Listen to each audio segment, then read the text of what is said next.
Hello everybody and welcome to today's video.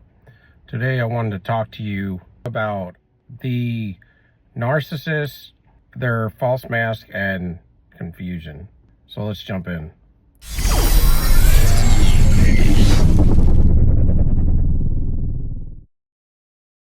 We've talked about before how there's a place where the narcissist makes you their idol to some degree in the very beginning, in love bomb phase. Definitely first cycle, and then they put you on this pedestal only to tear you down, break you down, and then destroy you with devalue and discard through the life of the cycle. But what I wanted to say about that, and then you idolize them. They idolize you, then you idolize them. They mirror you, and then you mirror them, and then they pamper you, and then you pamper them, or they love bomb you, you love bomb them, and they're training you. Because then they stop all that, but you continue.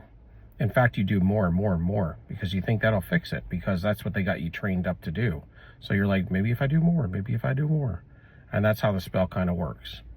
Well, it's a lie. It's just to get you hooked into, and then from there it leads to codependency, because you probably didn't have codependency like they speak of, but they inflame everything.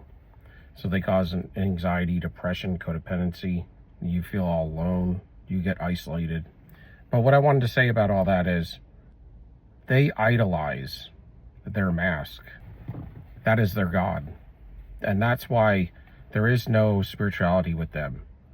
And that's why they have lost, I think, all the love, the fruits of the Spirit and all of that stuff. Their innate spirit went with it. It's all tethered to love, right? So when your innate spirit goes, so does all the fruits of the Spirit, because once you get to a certain point of evil, then goodness can't reside in you anymore. It's an antagonist to it. So it's got to pull away.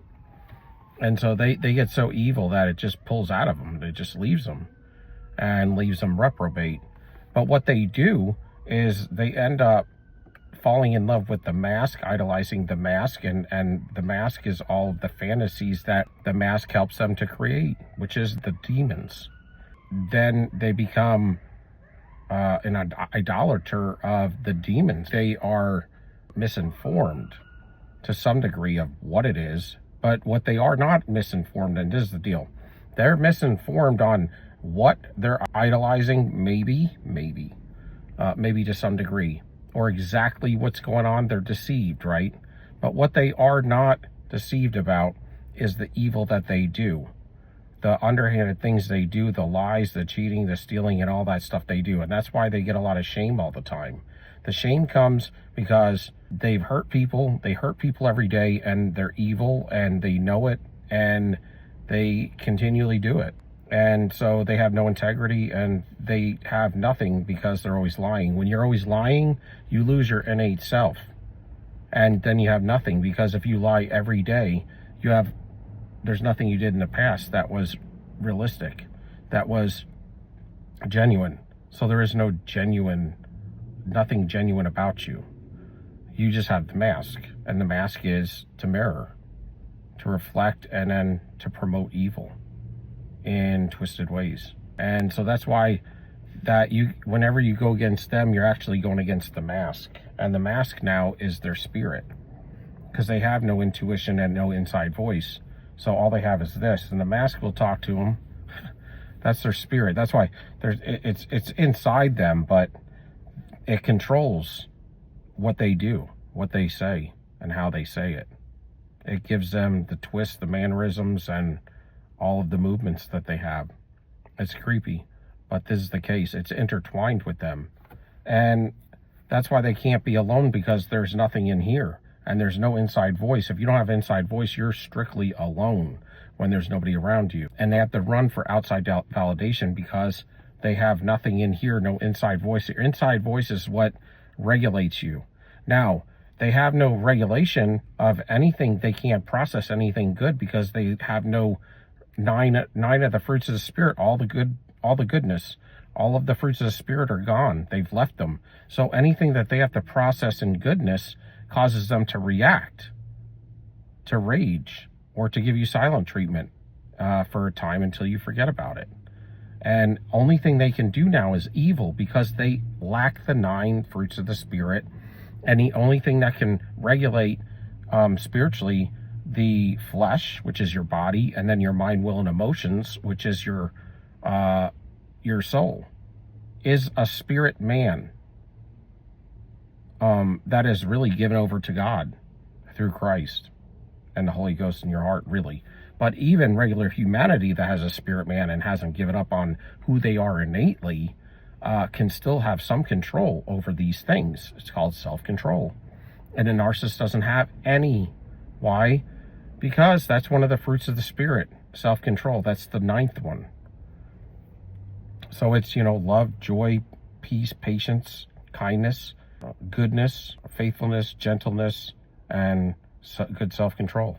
So those are the 9 fruits of the Spirit, that they lost them all when they lost love, because they're all attached to the first one, love. And they lost common sense, creativity. That's why they're always stealing. They're stealing identities. And that's because they can't create. They are only known as destroyers, stealers, thieves, liars, cheaters, imitators, backbiters, everything evil. If they ever are successful, it's only through the accumulation of things, through all of the evil lies and evil commitments and things that they do, but that's not blessed. So I just wanted to throw that at you, because anytime you go against this mask, the fantasy or whatever they're lying to you is the fantasy. And when you go against their lies, you're not going against them, you're going against what they idolize, that mask. Because that mask has convinced them that it is their easy button all the way through life.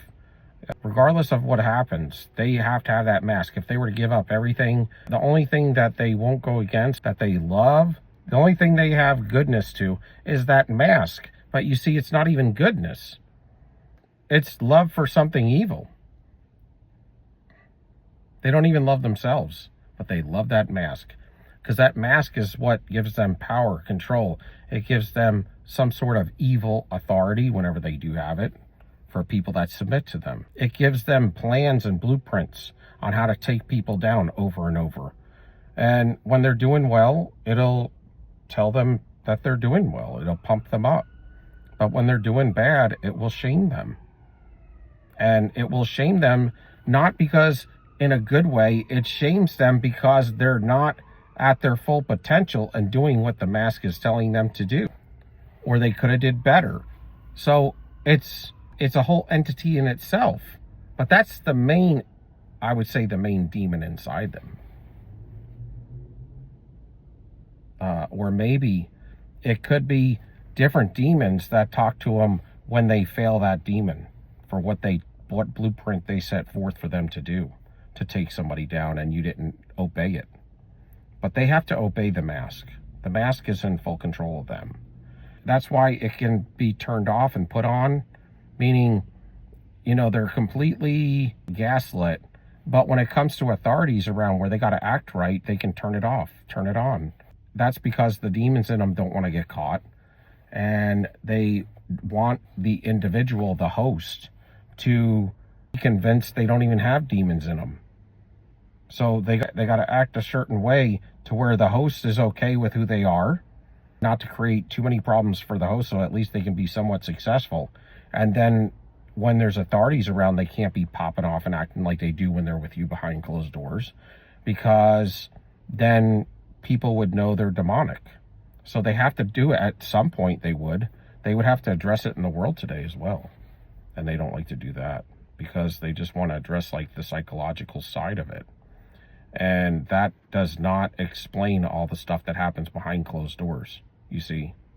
And the pathology, when you break it down, talking about the fuel and all of the mirroring and the projecting and how spiritual this stuff is. So this is just in short, but they create confusion in your life. And the thing is they're on this side of the confusion. When you're creating the confusion, like if I was to create trouble for you every day, I'd flatten your tire, and then I would steal your gas, and then the next day I'd crack your windshield. I mean, you would be continually going outside every day looking at your car trying to figure out what the heck's going on and who's doing it, but you don't know.